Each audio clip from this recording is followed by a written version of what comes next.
And unto the angel of the church in Sardis write, These things saith he that hath the 7 spirits of God and the 7 stars, God and the 7 stars, the 7 stars. The constellation Ursa Major is commonly known as the Big Dipper, and is made up of 7 stars. The arrangement of these stars are also known as the Bear and the Plough. In France, it is still called the Chariot of Souls or Spirits.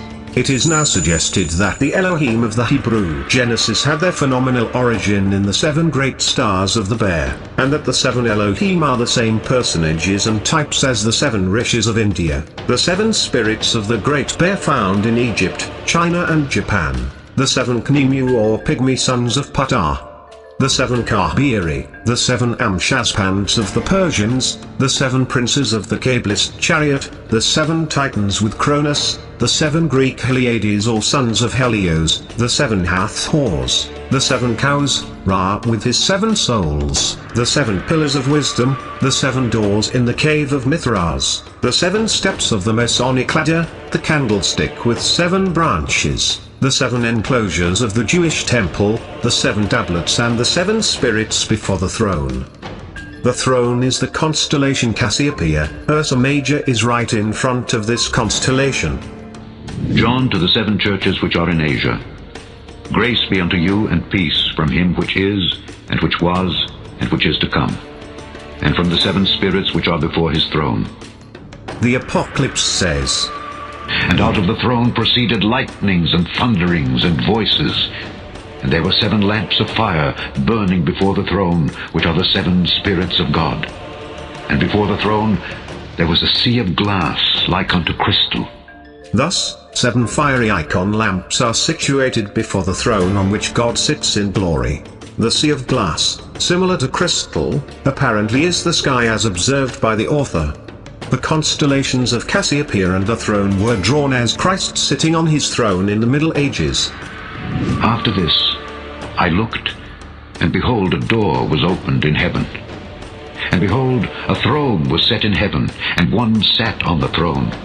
And he that sat was to look upon like a jasper and a sardine stone. The person sitting on the throne can be seen on almost every medieval star chart. All of these maps depict Cassiopeia enthroned. The enthroned figure can be seen on many star charts of the 16th century, usually in the center of the Milky Way. The Apocalypse indicates that there is a rainbow that encircles the throne. And there was a rainbow round about the throne, in sight like unto an emerald. The rainbow is an adequately precise image for the luminous Milky Way that spans the night sky like an arch. The unequivocal comparison of the description of the enthroned person with a gemstone, we are told that it had the appearance of jasper and sardine, strengthens the impression that the images are taken from the celestial sphere.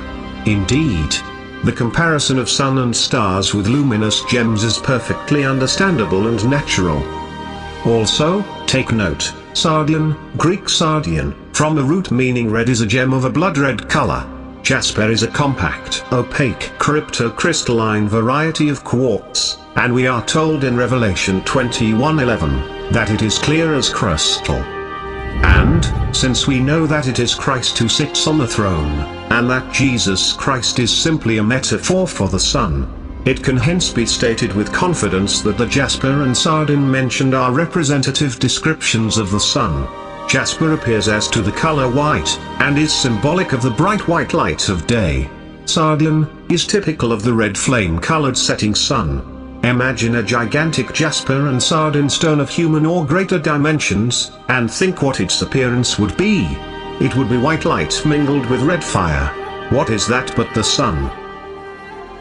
Also worthy of examination is the fact that sardine and jasper were the first and last stones on the breastplate of the high priest Aaron. In Exodus 28:17, we read, And thou shalt set in it settings of stones, even 4 rows of stones. The first row shall be a sardius, a topaz, and a carbuncle. This shall be the first row. And the second row shall be an emerald, a sapphire, and a diamond.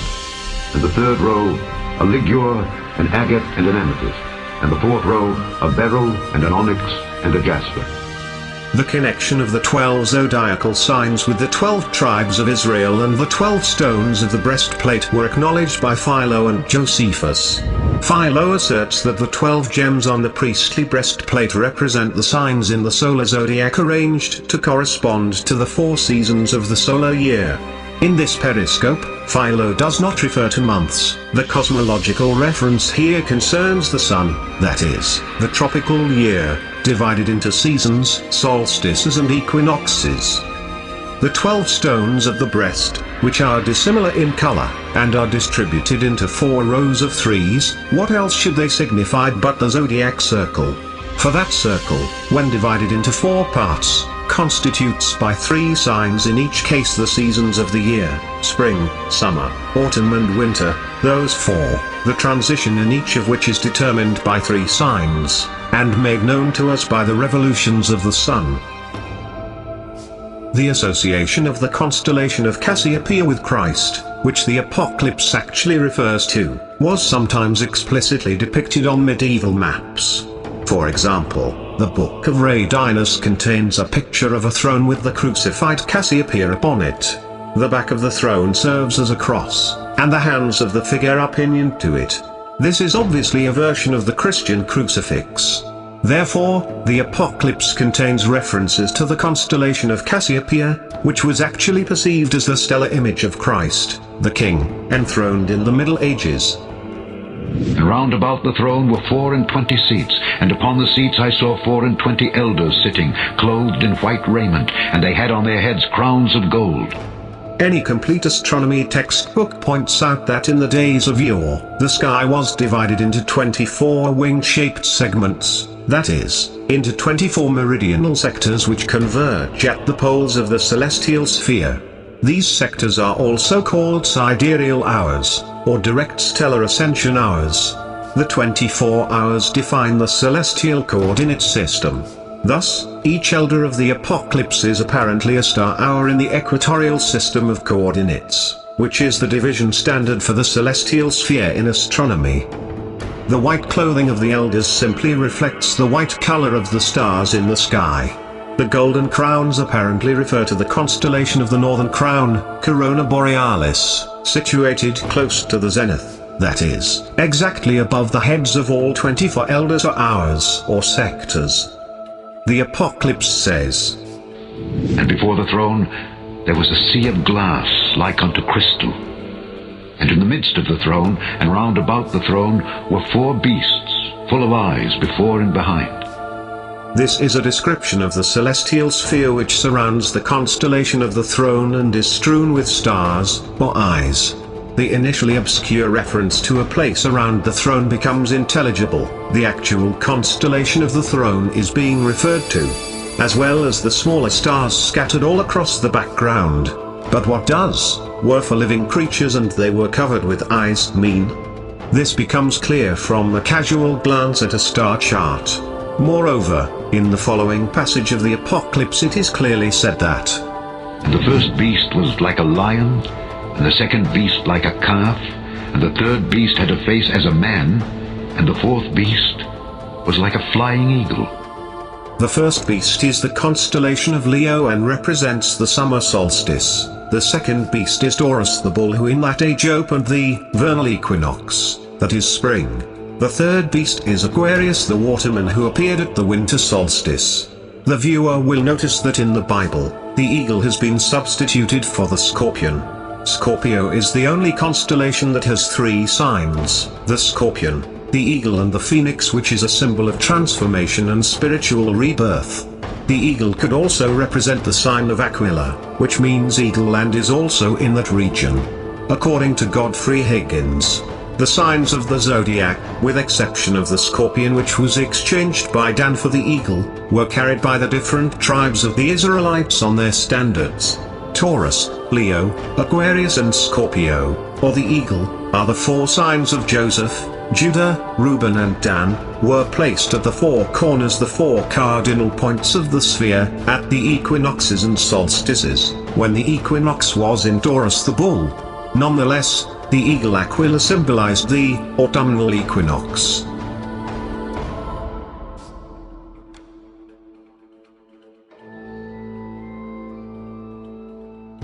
Each season bursts forward in a certain zodiac sign at cardinal points. The cardinal points once occurred in Taurus for spring, Leo for summer, Eagle for fall and Aquarius for winter, one zodiac sign back, due to the precession of the equinox. The cardinal points are also the two equinoxes, spring and autumn, and two solstices, summer and winter. These symbolic animals were the constellations situated at the four cardinal points of the zodiac 4,000 to 5,000 years ago. These cardinal points are the origin of the symbol of the cross.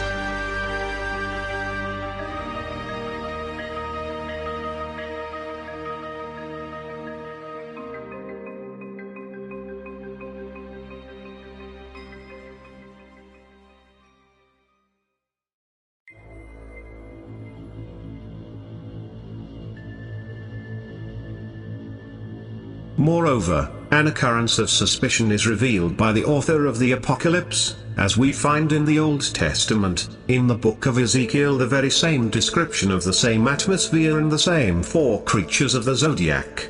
And I looked, and behold, a whirlwind came out of the north, a great cloud, and a fire enfolding itself, and a brightness was about it, and out of the midst thereof as the color of amber, out of the midst of the fire. Also out of the midst thereof came the likeness of four living creatures. As for the likeness of their faces, they four had the face of a man, and the face of a lion on the right side, and they four had the face of an ox on the left side. They four also had the face of an eagle. It is blatantly obvious that the author of the Apocalypse heavily borrowed from the book of Ezekiel and of the Zodiac. Yet, more skeptical is both authors were said to be exiled. John to the island of Patmos, and Ezekiel to Babylon. Thus, the Apocalypse clearly enumerates the four main constellations along the ecliptic, the zodiac constellation of Leo, Taurus, Aquarius, and the Eagle. The constellations that denote the seasons form a square or cross.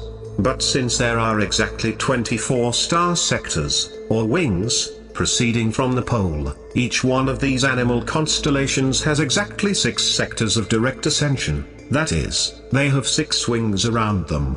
In other words, each animal constellation is located in the region that is covered by these 6 sector wings on the celestial sphere. It is notable that all of this is absolutely accurately described in the Apocalypse, in which we read that, And the 4 beasts had each of them 6 wings about him, and they were full of eyes within. The eyes here are the stars. By the way, the Greek text formulates this as inside and around these animals covered with eyes inside and around are most probably constellations, and so the eyes in question should be stars. Indeed, they are drawn in precisely this form on any medieval star chart.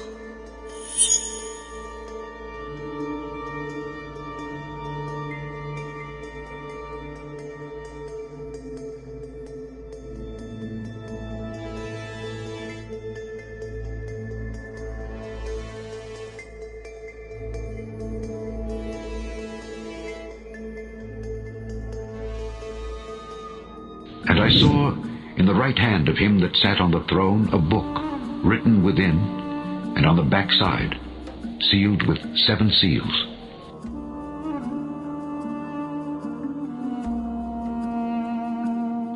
Behold, the Lion of the tribe of Judah, the root of David, hath prevailed to open the book, and to loose the 7 seals thereof. And I beheld, and lo, in the midst of the throne and of the 4 beasts, and in the midst of the elders, stood a lamb, as it had been slain, having 7 horns and 7 eyes, which are the 7 spirits of God sent forth into all the earth. And he came and took the book out of the right hand of him that sat upon the throne. And when he had taken the book, the 4 beasts and 24 elders fell down before the Lamb, and they sung a new song, saying, Thou art worthy to take the book, and to open the seals thereof. For thou wast slain. The lion is the constellation Leo, the lamb is Aries. One thing should be noticed here, it is that the lion is identical with the lamb. It is said in the Apocalypse that the former could open the book of the 7 seals, but it is the lamb on whom that function devolves, because the imitation celebrates the vernal sun or Aries and not the summer solstice sun or the lion. These are in fact the 2 emblematic animals under which the sun possesses its full power. Under Air is quite brilliant and glorious, under Leo warm, ardent, and invigorating. Among most ancient nations, we find the sun represented as proceeding daily from east to west in a chariot drawn by the finest and swiftest horses, and so dispensing light to the earth.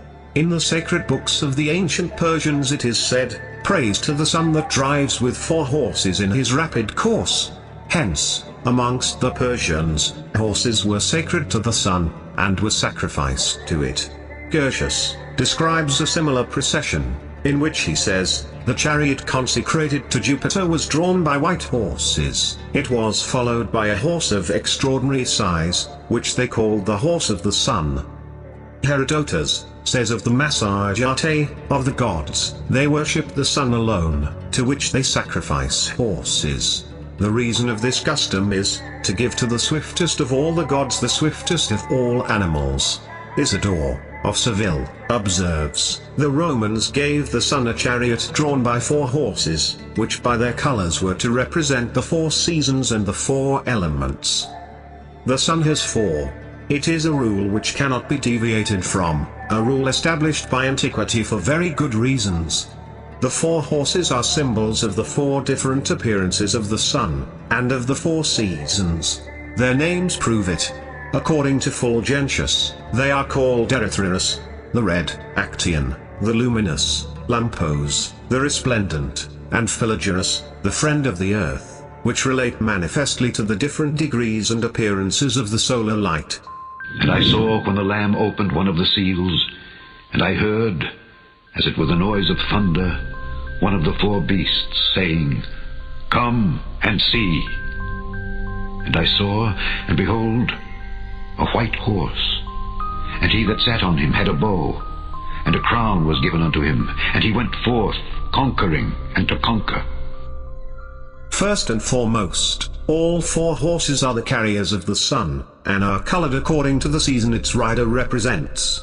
The first horseman rides a white horse, always associated with the good guy. He wears a crown and carries a bow. He rides out as a conqueror bent on conquest. In spring the world is renewed. Our hero, the sun, has conquered the dark, cold and death of winter with its warmth and life-giving energy in spring. Notice how he is turned around, aiming his bow at winter. The word crown is from the Latin root word corona. A crown originally meant to represent the golden rays of the sun and associated the ruler with the power of the sun and authority to rule. The rider wears the crown because the sun is exalted in Aries, and in this house he is called the conquering sun. He arose from the dead of winter to save us. The bow he wields is an age-old symbol of many sun gods. Mithras, Helios, Hercules, Saturn, Marduk, Krishna, and most notably Apollo, all exhibit the bow and arrow. The bow and arrow, as attributes of Apollo, represent the sun's energy, its rays and its fertilizing and purifying powers. Here the bow illustrates that he, the sun in spring, plans to conquer death and winter. The sun will be resurrected. And when he had opened the 2nd seal, I heard the 2nd beast say, "Come and see."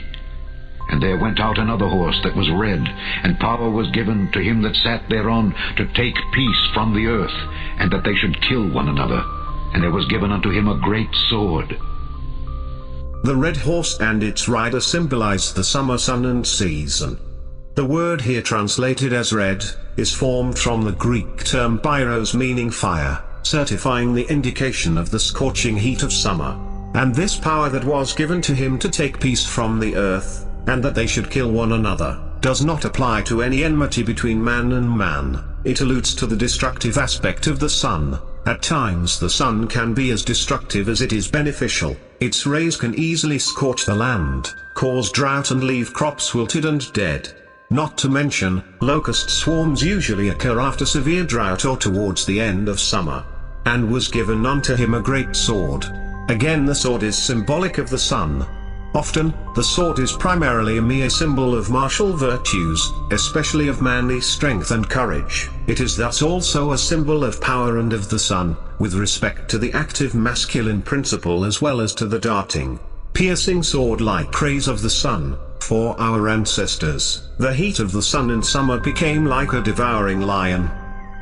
When he had opened the third seal, I heard the third beast say, "Come and see." And I beheld, and lo, a black horse, and he that sat on him had a pair of balances in his hand. And I heard a voice in the midst of the four beasts say, "A measure of wheat for a penny, and 3 measures of barley for a penny, and see thou hurt not the oil and the wine." This verse gives us a splendid hint of the astronomical situation, which we will accordingly appreciate and notice. The black horse indicates the fall or the autumnal season, when the sun has crossed the equinox and the days are growing darker and shorter, and giving us the unmistakable signs of dreary approaching winter. The scales represent the constellation Libra, and the suns fall below the equator as it heads towards its death at the winter solstice.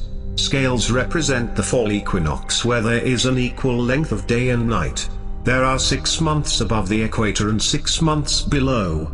One pan of the scales represents the 6 months above, positive and life-affirming, hence the white horse, and the other pan represents the 6 months below, negative and life-effacing, thus the black horse. This horseman is told, "A measure of wheat for a penny, and 3 measures of barley for a penny," exulting over the abundance after harvest and the cheapness of bread, the staff of life, throughout the world. Meaning, reserve your stockpile, winter is coming. If the ancients had not reserved enough food by this time of the year, they could easily starve to death in the winter months ahead. And as some of the products, namely olives and grapes, were not yet mature or ripe enough for oil and wine, they were admonished to be careful of them. Hence they said, "And see thou hurt not the oil and the wine." And when he had opened the fourth seal, I heard the voice of the fourth beast say, "Come and see." And I looked, and behold, a pale horse, and his name that sat on him was Death, and hell followed with him. And power was given unto them over the 4th part of the earth, to kill with sword, and with hunger, and with death, and with the beasts of the earth. This fourth rider, Death, mirrors the dying sun, and the pale horse implies the winter season, when death comes apparently to all vegetable life. The grass that was green and growing is now withered and brown in every field, not a bud dare open nor a flower show its petals to the storm. The chilling winds keep up a moan among the leafless trees, all insect life is hushed as well as the music of the birds. The earth is frozen like rocks of adamant, thus the saying, "Dead of winter." The English word hell in the Bible is being translated from the Greek word Hades. The word Hades has mistakenly become synonymous with the relatively new concept of a Christian fiery hell. The Greek word Hades actually means the cold, dark underworld, a shadowy, gloomy netherworld cut off from God. Aries, spring. What is that, but the winter? Dr. Wachman Reiner says, "The river of Hades is that part of the starry stream of the Milky Way which is below the equator, and which the sun passes in October and November, represented by the Scorpion and Sagittarius. This part of the zodiac was called Hades by the ancient priests of the sun, of the realm of the dead, the winter months. And so it is said, hell or Hades followed with him." The fourth horseman of death kills with all the negative aspects of the preceding horseman. The Apocalypse says, "And power was given unto them," meaning the pale horse and its rider, "over the 4th part of the earth," meaning the ending quarter of winter on the zodiac. He kills with the sword given to the second horseman of summer, whose effects ripple down to winter. He destroys with hunger, as most life in nature starves and dies in winter. And he destroys with the beasts of the earth. The constellations have been called the beasts of the earth. The word zoo and zodiac comes from the Latin zodiacus, or Greek zodiakos, and means little animals. This is to say that not only is man destroyed by the troublesome plights of summer, and with Libra whose scales tip us below the equator into darkness, but man is destroyed by all the beasts of the field, by all the negative aspects of each of the zodiac signs. The 4 living creatures severally cry, "Come and see," at the opening of the first 4 seals. Let it be known, "come and see" is a mistranslated corruption. For in the Greek Septuagint and Latin Vulgate it is rendered only as "come." The living creatures are not telling the author to come and see. The four living creatures, fixed spring, summer, autumn and winter, are calling forth and inviting the four horsemen to start their designated cardinal seasons.